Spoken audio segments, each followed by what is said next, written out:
All right, so I just want to make a quick video about fixing a headlight issue on a BMW K1200RS. This is a 2002 model. Picked it up a few months ago.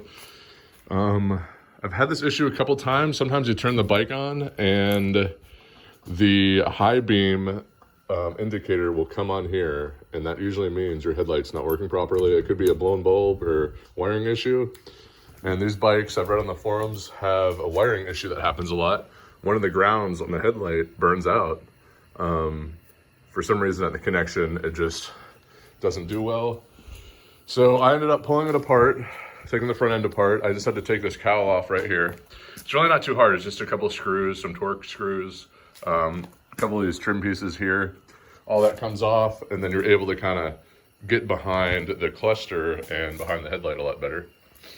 So then I pulled the headlight assembly itself, and the ground that goes bad is at the base of this tab here. There's two grounds. Both these brown wires are basically grounds. The top one was fine. The bottom one was all burnt and crispy on the bottom. So I popped it off, cut it off, put a new tab on it. I'll insert a picture of my repair. And then put it all back together, and then just plugged it back in real quick, turned the key on, and it's working perfectly. So that's really all you have to do, is just clean up this connection.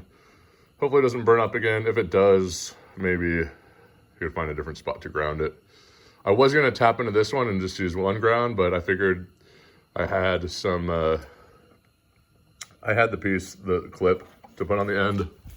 I basically put on one of these.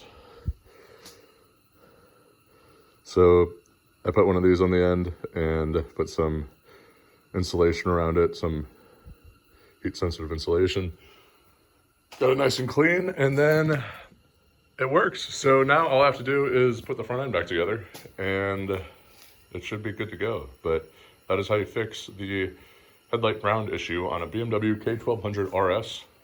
And this is a 2002, but I'm sure it applies to other year models as well. So good luck, and see ya.